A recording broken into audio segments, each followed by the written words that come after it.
third spaces, building community, finding places to be where we can uplift and connect with each other. Realize when people start telling their truths, speaking their stories and bringing it to life, that again, you recognize you're not alone. I spent a lot of time over the past few years really feeling almost kind of guilty. Welcome, my name is Marmi the Griot, and this is the Ohio Griots podcast, where we dive into the world of poetry, exploring the stories behind the poems and the poets who create them. Today, I am happy to be here with my friend, dear Miss Stevi Knighton. I always say that if you are a new poet, you need to meet Miss Stevi Knighton. That is my thing. That's so awesome. Thank you. I believe that. She is a Columbus poet who focuses on edutainment. And Stevie, we just want to talk today about the ways in which that you filter that through your work, the ways in which that is the goal for you. Is there anything you want to tell our audience about you before we get started?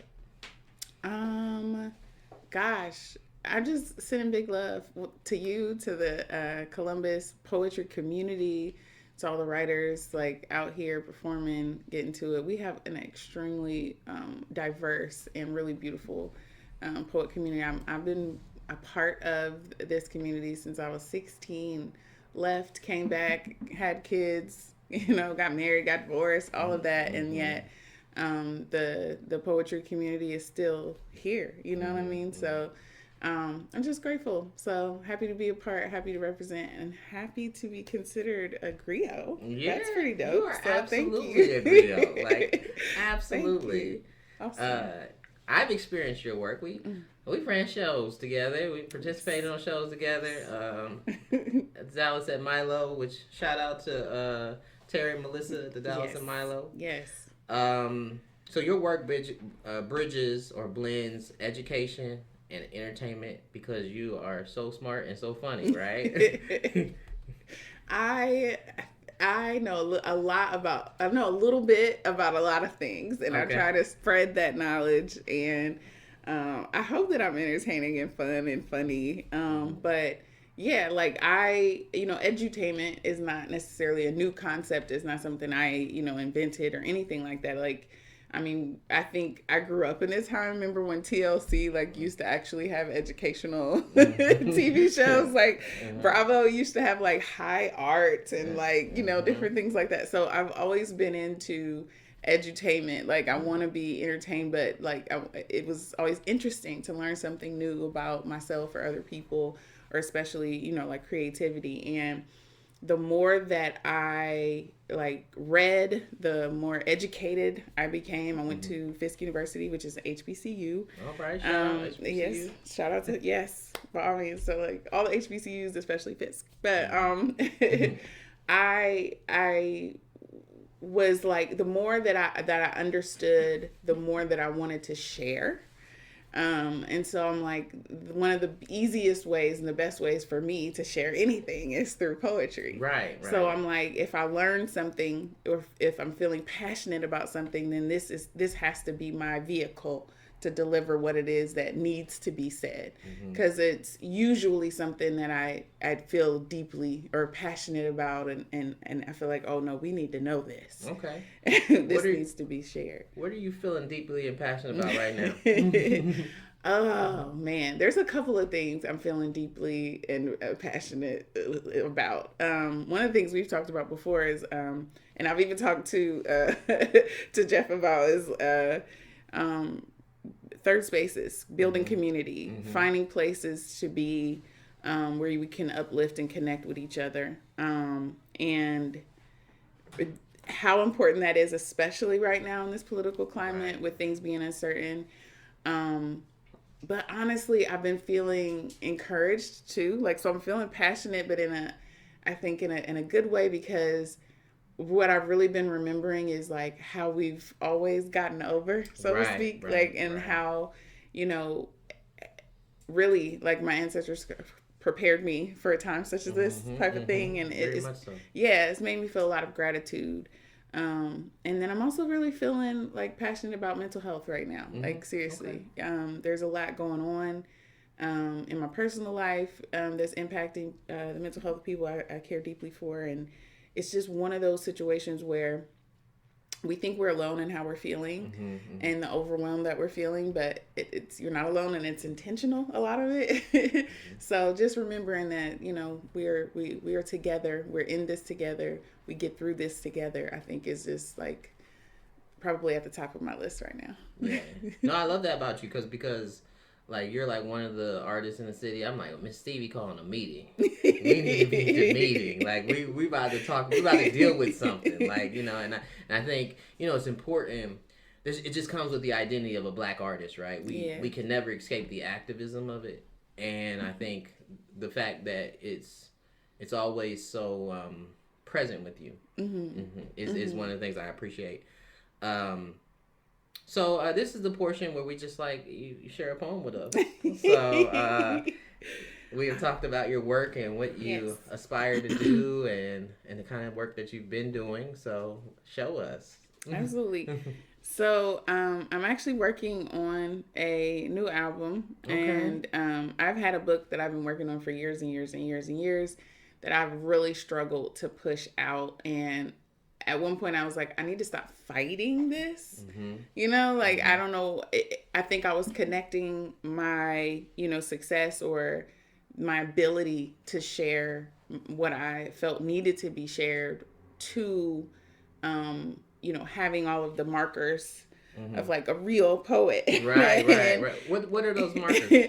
Well, for me, I used to believe that like it meant I had to have, you know, like published work and some type of consistent presence in more of an academic, you know, setting. Like it can I just be, you know, out here doing my thing, like, you know, and now I know I can, you know what I mean? But I think I was like pushing so hard and it always fell through for me. But now I feel a lot freer.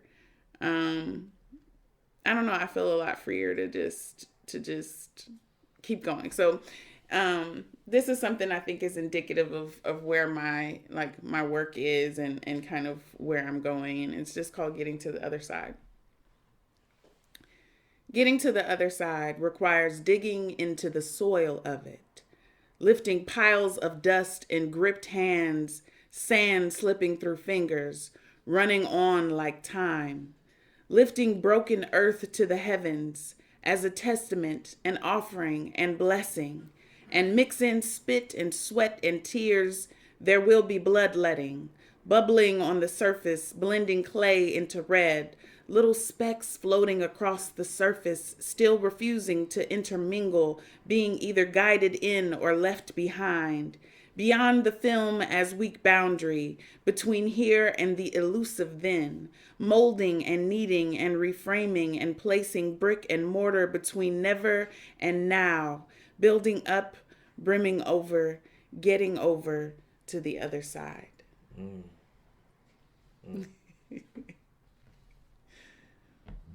Yeah. Yeah, that's it. That is it. I can hear the struggle and the toil in getting to the other side, but it's always like a prophetic utterance when I hear you. Like it's like a like one of those like mountaintop experiences. And so yeah. So can you tell me more about like where that poem sits with you, or like where it comes from? Absolutely. So honestly, I've come to understand that, you know, life is ebbs and flows, right? And so, like you said, mountaintop experiences, but you know, some valleys too, child. Some valleys. And Angela Davis said, freedom is a constant struggle. It right? is constant, and I think that we sometimes think we can escape without getting our hands dirty, that we can heal without confronting, that we can grow anything without tilling the soil, like, and this is one of those poems that I think is like what my partner likes to say is like radical acceptance of reality. Yes. I was actually thinking, because thinking about myself as a blues poet, and the blues of it all, right? Yes. It's like the blues is not only the difficult, the dark, but it's also our way through it, right? It is. It's like Truly. it's the moan, the grunt, the howl, the holler, right? It is. Exactly. Yeah. Exactly. I think a lot of my poetry is very descriptive. I like to transport people and kind of paint a picture with my words. And I like to use language that puts you in the mind of like seeing, feeling, tasting, experiencing. I like my poems to be meaty. Right. It's something that you can hold on to, you know, something that I used to tell folks in like a lot of my little hosting gigs and things, you know, if I say something fun, I'll just like, hey, put that in your back pocket and take it with you, you know? And that's kind of what I like to do when I share anything is I want it to be something that you can take with you, even if it's not forever. But maybe this is also how you get over, you know, because it's certainly how I get over. Is how I'm processing the work that goes into doing anything and getting to the other side and really accepting, like you said, the blues in it. But man, how beautiful is blues? Right. It is. And the freedom. Yes. Because sometimes the moaning is just an existence. I mean, an acceptance of life, right? Because you got to be alive to moan. You got to be alive to howl. You got to be alive to grunt. Exactly. Exactly. It's what reminds us of where we are. It's what draws us into the present. And it is the work of it. And that is life, though. That is life. and from what I know about you, like that poem is very indicative of like where you are in your art and in life. You know, you are always like digging at it, and you are always like, you know, kind of chiseling away, like, you know, whether it be empire, whether it be, you know, whatever mountain that you will ascend to, right? You are always chiseling away at it. So that poem just fits perfectly. Yep. That's exactly it. So let's talk a little bit about the edutainment piece. I mean, you are a Fisk graduate. You know, what kind of things do you want to teach us? Well, I want to kind of teach some, like, I want to help aid in some unlearning, if that makes sense. Like, I think a lot of what we experience, a lot of what we are taught, even as an HBCU grad, and this is like absolutely not a criticism or critique. It's just really truth.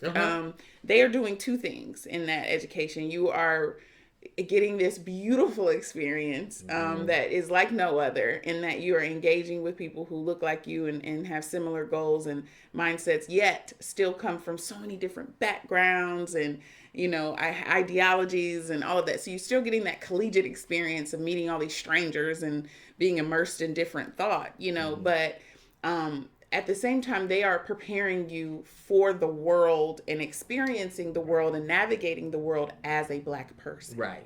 So they are teaching you the rules, how the rules work, what happens when you don't follow the rules, at the same time that they're instilling all of this like confidence and love and hope and encouragement and all of these things and purpose and culture. Yes. And so what I started to realize was like, oh, okay, that feeling, that split that's happening on the inside, you know, I understand now why I'm experiencing that, and I'm concerned when someone else is not. And that becomes my mission. Okay. Like I live in the discomfort of that line that we're constantly walking, and I want to draw attention to it. I want people to think or feel a way or start, like you said, digging at it, like start scratching at it. That's what I'm hoping for. So if I say a joke or, you know, anything like that, or get up in front of people and be silly, or even if I say a spicy poem, oftentimes I try to include or remind people that my work is expansive. It's not just spicy. But the spice is intentional, because I'm still calling attention to the humanity, the experience that I have as a Black woman that is not that different in some ways that other American women might experience because of the systems that we all live under. Right. So it's like, it's supposed to, again, make you feel a way. It's supposed to make you feel something and think about something. And then as you think about something, hopefully you begin to connect it to your own experiences, whatever that is. But in the moment, you reminded, like you said, you're alive. Yeah. And spicy poems have a way of talking about bodies, right? Yes. And bodies have a way of talking about systems. Yes. And so, like, yeah, very much an entry point into critiquing systems is to talk about bodies and the things that bodies do, right? Exactly. And to talk about bodies freely and beautifully and depicted in a way, because I can say a spicy poem and you might not, you're so caught up in the language and the fun of the poem that you don't necessarily consider my body. Right. You know, like you're not considering you're now transported into, you're having a personal experience, although it's being, you know, inspired by my words. And that's beautiful because you now are experiencing the freedom of thought and understanding and feeling just by what I'm saying. And you no longer have the constraints in your imagination because I don't have the constraints in my words. I can say what I want. Right. Well, I hear you saying that undoing that you're talking about, right? Yes. Which ties into the whole, one of the reasons for this podcast is to talk about the ways in which poets radically tell stories. And that's radical storytelling at its finest. It's like, I'm going through edutainment, I'm going to undo systems that have imposed on your mind, your thought process, and the way you treat other people's bodies, right? Exactly. And your own body, right?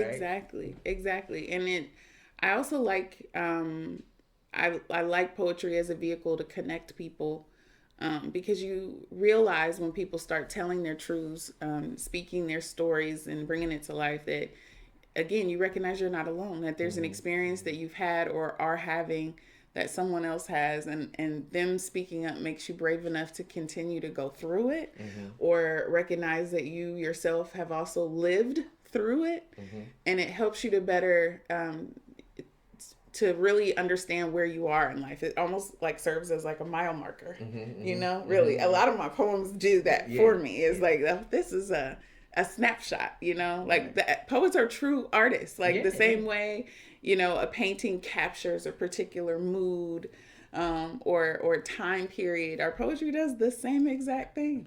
Absolutely. We are a lot of times journalists of the moment, you know, like a lot of times, you know, we are journalists of experiences. That makes me think, you know, a lot of like depth is in your poems, a lot of things, a lot of influences and streams. Like, what does the writing process look like? How do you get at that? It's always been, so there's two processes. There's the process that that's very academic or professional. Hey, I need a poem about family. Can you think you can write something? Sure can. You know, I sit down, I think about family, I think of something that's maybe universal, and have my way of letting it flow. But my favorite and the poetry that has always been there and has always come out is usually because I'm inspired by a word, a picture, a thought, a movie, like anything. And I'll usually end up seeing kind of, it's like a see, hear thing in my mind of like a line. And then I'll usually say it out loud, even like, oh, okay. Oh, okay. And then I start writing it. And I'll know it's good when it's just flowing out of me. And it's almost like it came from somewhere else and I'm just the vessel. Like a download. Exactly. So it's like, you know, in true transfiguration, whatever it is. Because usually whatever that trigger to write was, I felt something. And it sometimes it's something funny. Sometimes it's something that pisses me off. And I love to be able to just, you know, let it out right there. That's what the process is for real. It's just trying to stay out of the way as much as I can. And I've seen this very spiritual thing happen with you where, like, you know, it kind of flows through you and then opens up something in the room, right? You talked about other people, you know, your poem can unlock other people's experiences. And I've seen this where, you know, just in the room, everybody's like, oh, I have that experience. Or, you know, it becomes thematic. And every poem is about that afterwards, right? Exactly. Yeah. Exactly. At this point, we just talk about what you got coming up next. Got anything coming up next? So be on the lookout for, I'll actually just joined a company, like a karaoke company, to start doing some hosting around the city. Okay. So I'll be doing that. Yes. So I'm excited about this. I'll be doing some more hosting. The composition will be back. Okay. Jay, shout out to Jay Carey. He's my producer. He's an awesome MC, poet, dad, friend, person. Yes, and both of us are extremely busy. And we were considering what is the best way to build that consistency, and make the show what it was. We were doing it weekly. We've decided we're going to move to monthly. It's supposed to be the last Wednesday of every month. It may change again to another day. We're just still kind of workshopping some things to change it up.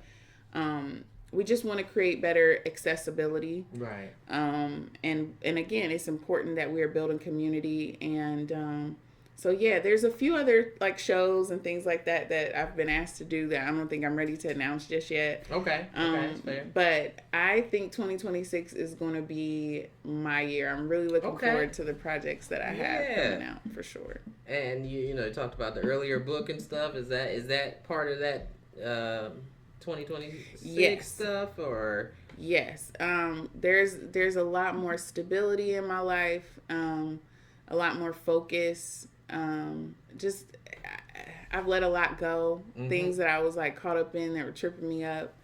And just, I don't know, growing every day. Yeah. So I'm looking forward to what I can control, and I'm recognizing, like, in the midst of everything that's going on, like, it's my duty to write, to create, but it's also it's how I maintain and the autonomy and, you know, mastery of myself. Right.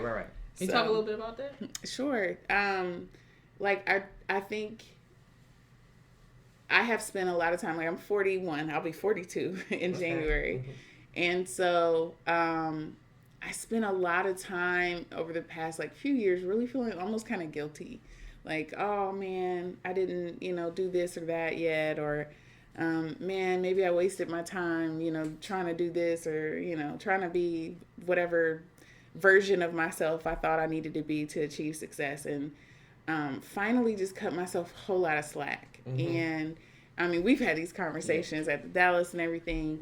And I started to understand, like, what is all the things that I'm trying to change that are in my environment or my situations or circumstances, or all these things that I'm trying to do, that I would feel like I'm not achieving maybe in the timeline I was hoping to. I felt like that was like there's something lacking in me that's causing this and all of that. And then I started to flip that and say, okay, if I have everything I need inside already, if I have it all, you know, then maybe it's not in, maybe I need to flip flop what I'm doing and the efforts that I'm making, and start, you know, making sure that whatever I'm trying to do is complementing, you know, me as the core and as the center. Right. And then that leads you to, like, really start to focus on self, like, mastery, regulation, like health. I got teenagers that I love deeply. And I heard somebody on TikTok say, like, teenagers don't need lectures, they need examples. Okay. And I'm like, the best way that I can make sure my kids have emotional intelligence and, you know, personality is to continue to lean into who I am. Right. And show them that it is okay to just literally be yourself, and you are enough and worthy and all of that. And I've decided to stop beating myself up that it took me to 42 to kind of arrive. Like, it's fine. You have exactly what you need. Exactly. Shout out to Valerie Boyer. We have exactly. Yes, exactly what we need. Right. I love her. Yes, exactly. She was someone, I think she told me a while ago. This had to be years ago, like probably in 2020. Shout out to Valerie, but like, you know, God wastes nothing. He wastes nothing. And my, you know, experience and definition of God has shifted and changed over time, but that I truly believe is still a fact. Right. I think even science, you know, energy can either be, you know, it cannot be created or destroyed, just changes form. Nothing is wasted. Nothing's wasted. So as we transition into the end of this conversation, I always want to, especially from our griots, right? We need to know, what are we passing down? What is your advice to a young poet? My advice to a young poet.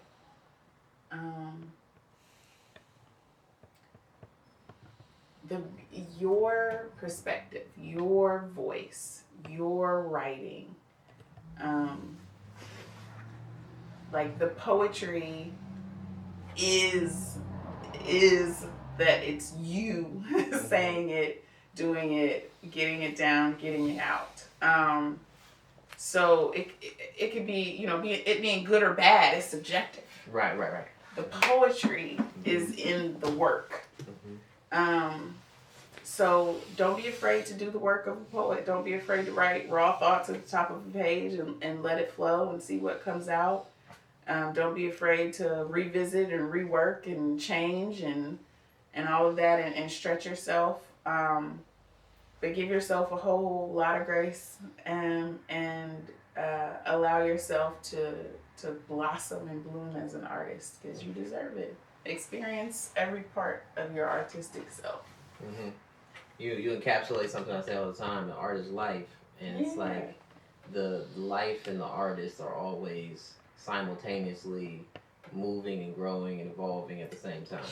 Yes, because listen, once upon a time I was a young poet and had a bang, like you have your bangers, right? Like your poems, everybody's like, oh my god! And so I had this banger at 20 or 19. I was like 19, 20, and it started off with like, sexiness is an attitude that oozes from the pen of a female scholar. Yeah, it was like the most pick me, like it's like respectability politics. Oh, but everybody loved it, ate it up in like 2003, right? And now I've grown so much and I've stretched so much, you know, and I'm a different poet, but that was still reflective of the time that I was in. It was a snapshot, and now I've grown, and I needed to write, like, you know, pick me poetry, and then get to this point where I can go back and be like, yeah, the pick me poet is also telling you, you know, that feminism is for everybody. Yeah. Shout out to Bell Hooks, like, you know, right. So like, it I don't know. It's always been in you, but sometimes the craft has to evolve. Is what exactly. Sometimes the person and the craft have to evolve. Absolutely, that's it. It is simultaneous. Right. It is simultaneous. I'm an old poet now, and I'm an older. I want to say older poet, not quite vintage. That's the beauty of it, truly. And I try to think of my poetry like, you know, you think of art and they have these, I'm going to forget the way they describe it, but, you know, there was this time period of all the art being influenced by this, or, you know, Andy Warhol's influence, you know, it's pop art, and that was the thing. It became in vogue, you know. And so I try to think of my writing that way too. Like, this was during the, you know, I'm a Christian period. This is during the I'm angry about everything period. This is very depressed. right. But it's all the versions of yourselves. Exactly. And it's all poetry. I always say the best poets are the sum total of all the people they've been. Yes. It's like when you can bring all those voices to speak and, you know, have conversations with them, like, yes, like and hold yourself accountable, and also like recognize where you were, then I think that's when the work really shines, because you don't write from a vacuum, right? You don't write from from a silo, right? Yeah. No, I think that's the only way to write honestly and authentically. And that would be advice: write honestly and authentically. Like that is the place on the page is the place where you get to be free. So don't even judge yourself. Let it just come out. And if you want to share it, don't. Yeah, right. But give it life. Give it some air. Let it breathe. Well, thank you, Miss Stevi. Yeah, thank you for having me. This was awesome. We have just heard from our Ohio Griot, Miss Stevi Knighton, the brilliant, the lovely Miss Stevi Knighton. Thank you for coming. Thank you for indulging me once again. Absolutely. Anytime. Thank you so much. I appreciate it.